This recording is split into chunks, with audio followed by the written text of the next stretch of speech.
Bueno, buenas tardes.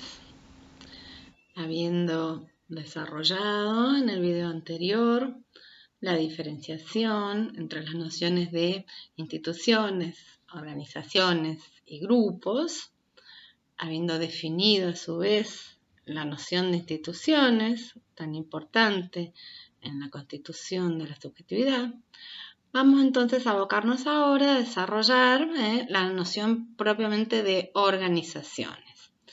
Para ello dijimos que vamos a tomar al autor Leonardo Sbarten, que dijimos que era un psicólogo social argentino, que nos propone un interesante esquema de análisis de las organizaciones, que es un marco conceptual, que es teórico, pero que también es operativo, es decir, que nos posibilita poder entender el funcionamiento de una organización, todo lo que allí acontece, con la complejidad que tiene.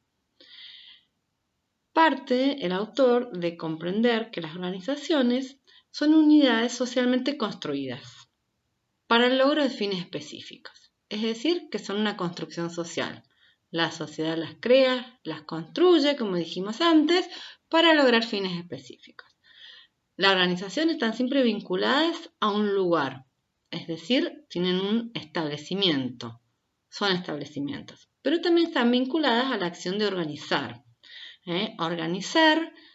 Organizarse para desarrollar una finalidad que es social y que va a estar determinada por una o más instituciones, explicamos antes. Es decir, que las organizaciones están atravesadas siempre por muchas instituciones que van a determinar verticalmente aspectos de las interacciones que allí se establecen. Por ejemplo, entonces tomamos el ejemplo de una escuela está atravesada principalmente por el atravesamiento central, la institución central que atraviesa una escuela es la educación, ¿sí? Pero a su vez también va a estar atravesada por un montón de otras instituciones. Por ejemplo, la salud, la política, el trabajo, el salario, la economía, puede ser también la sexualidad, hay baños de varones, baños de mujeres, hay escuelas aún que son de mujeres solas, entonces el género va a estar presente, etc. Es decir, que todos estos atravesamientos verticales van a determinar aspectos de las interacciones que se establecen en las organizaciones, ¿sí? Entonces, las organizaciones son unidades compuestas, no son sencillas. Las interacciones que en ellas se producen, sí, van a depender, dijimos, del atravesamiento vertical y son además relaciones complementarias, concurrentes y antagónicas. Siempre van a haber relaciones entre conceptos polares. A este tipo de relaciones, el autor le llama relaciones dialógicas y que siempre van a estar presentes. Por ejemplo, los conceptos polares del orden y el desorden, la estabilidad y la inestabilidad, la racionalidad y la irracionalidad, siempre van a estar en forma antagónica, en forma complementaria. No importa que la organización se proponga el orden, el desorden siempre va a estar presente, va a ser inevitable.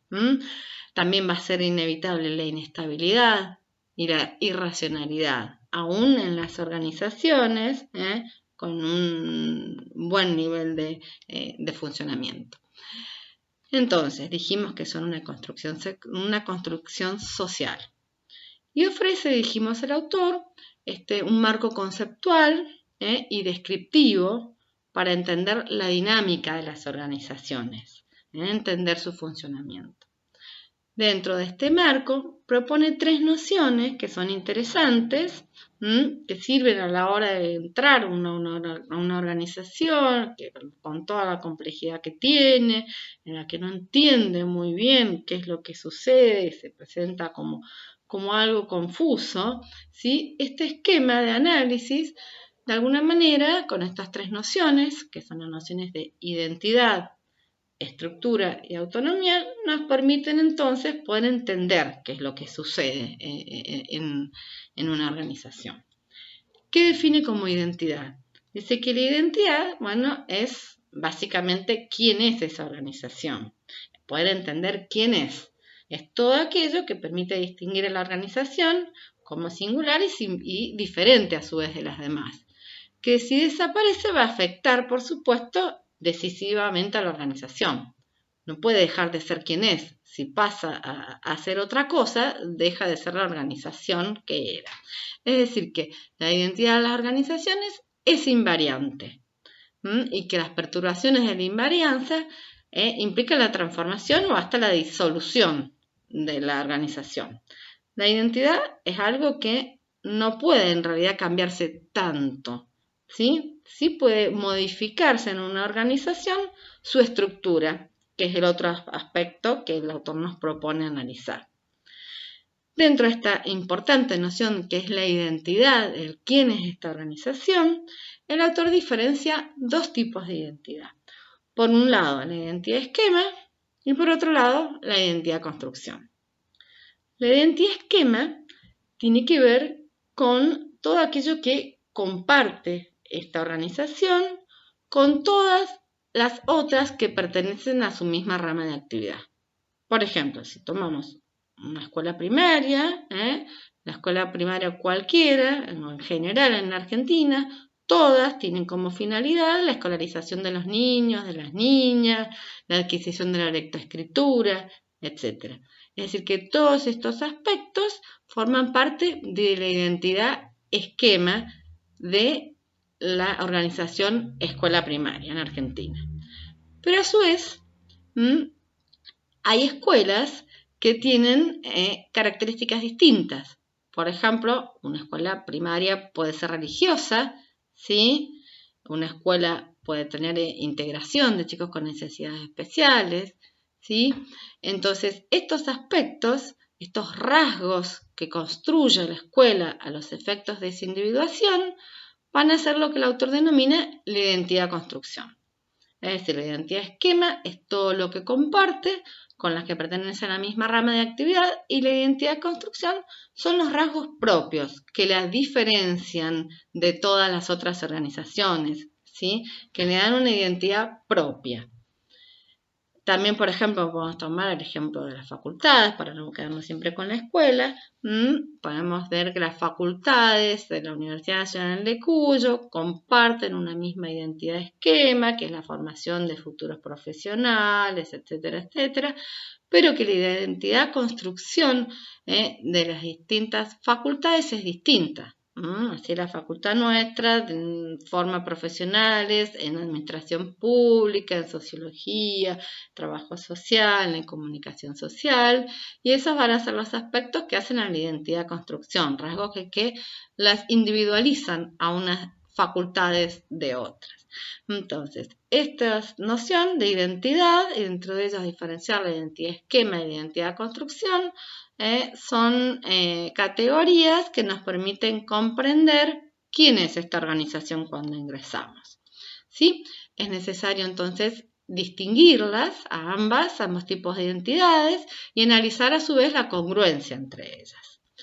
Siempre la identidad, que es algo que es en realidad simbólico, se va a materializar en algo, se va a materializar a través de una estructura, que es la forma concreta que asume una organización en un aquí y ahora, la forma concreta que adquiere en un aquí y ahora. La estructura va a estar determinada por los recursos que tiene, los recursos disponibles y el uso que se hace de ellos.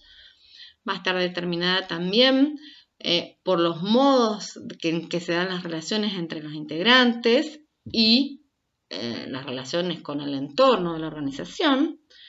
Y también va a estar determinada la estructura por los propósitos que orientan la acción y por todos los programas para la implementación y el control. Es decir, que estas dos nociones de la identidad y la estructura son conceptos que son complementarios. Uno, para que la identidad pueda desarrollarse, ¿sí? Necesita de una estructura, necesita materializarse en una estructura.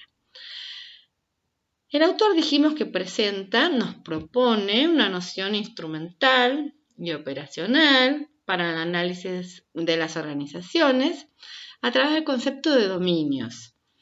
Propone 3 dominios o categorías que son el dominio dentro de la estructura de las organizaciones, el dominio de las relaciones, en el que incluye el análisis de los vínculos, un segundo dominio que es el dominio de los propósitos, es decir, los objetivos que se propone esa organización, y un tercer dominio que es el dominio de las capacidades existentes, es decir, los recursos, los valores que tiene esa organización, y a su vez cada uno de estos dominios tiene su propia lógica de interacción preponderante.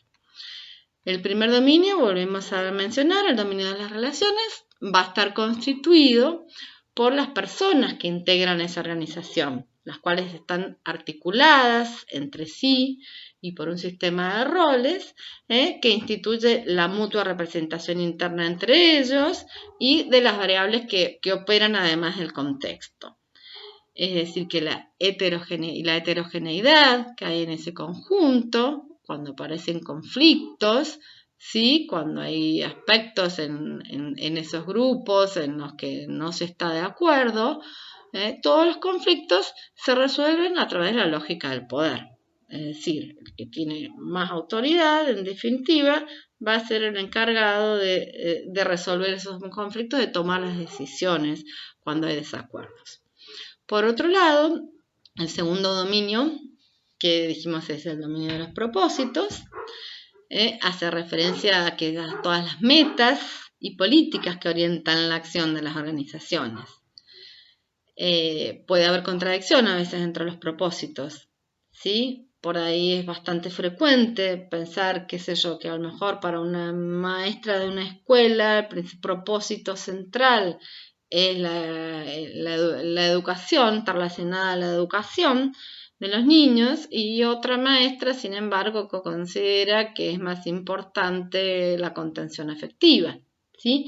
Entonces, los propósitos muchas veces están en contradicción en los integrantes de la organización, ¿sí? Y se generan conflictos en relación a eso.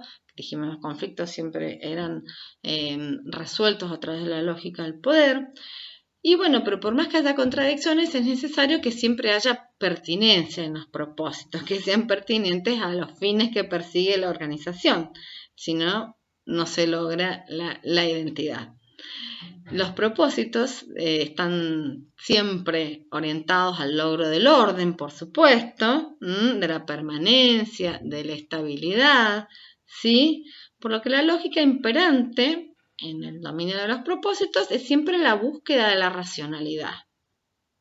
Si bien dijimos que siempre va a haber desorden, inestabilidad, etc., lo que tiene que preponderar es la búsqueda de la racionalidad. El tercer dominio que mencionamos, el dominio de las capacidades existentes, dijimos que estaba compuesto por el conjunto de los recursos, todos los recursos de diferentes clases, con funciones distintas, que van a incluir no solamente los recursos materiales, sino también los sistemas, las normas, los archivos, las técnicas, los principios, los esquemas de valores, las creencias, los mitos, la estructura de roles. Es decir, que todos estos recursos materiales y también simbólicos van a ser los que van a constituir este dominio de las capacidades existentes. ¿Y por qué les llama capacidades? Porque, bueno, estas capacidades están originadas en propósitos, ¿sí? Están relacionadas a que estos recursos tienen que transformarse en capacidades y tienen que lograr que la organización esté preparada a través de estos recursos. La lógica imperante en el dominio de las capacidades existentes, entonces, es el usufructo, es la utilización de estos recursos para que se transformen en capacidades y se puedan entonces alcanzar los propósitos. Las relaciones entre estos 3 dominios que describe el autor siempre son de causalidad mutua. Es decir, que los 3 dominios están relacionados, lo que sucede en uno influye en los otros. Si hay acumulación y crecimiento en uno de los dominios, genera también crecimiento y mayor complejidad en los otros, pero si hay conflicto en uno de los dominios, también impacta en los otros. En general, bueno, las organizaciones generan ideas para el dominio de los propósitos. Estas ideas se desarrollan en el dominio de las relaciones, son las personas, los grupos los que desarrollan esos propósitos, y las atesoran o las inventan, las guardan en el dominio de las capacidades existentes. Con esas capacidades pueden alcanzar esos integrantes los propósitos que la organización persigue. Es decir, que entre el orden y el desorden siempre van a estar presentes, dijimos, en las organizaciones, y que los antagonismos que pueden haber en los sistemas de ideas van a ser determinantes de los conflictos que se van a manifestar siempre en el dominio de las relaciones, ¿sí? Y que estos conflictos se resuelven siempre mediante el empleo del poder. Puede ser que el conflicto esté originado, dijimos, en propósitos que no concuerdan, ¿sí? O puede ser que esté originados también, y muchas veces lo están en las organizaciones, por la falta de recursos, y entonces la falta de recursos, que pueden ser materiales, o que no hay actualización también de las normativas de acuerdo al momento y al contexto, estos conflictos en estos dominios van a impactar siempre en el de las relaciones. Y en definitiva, bueno, por eso es que las relaciones son de causalidad mutua y siempre lo van a resolver las personas que están dentro del orden superior.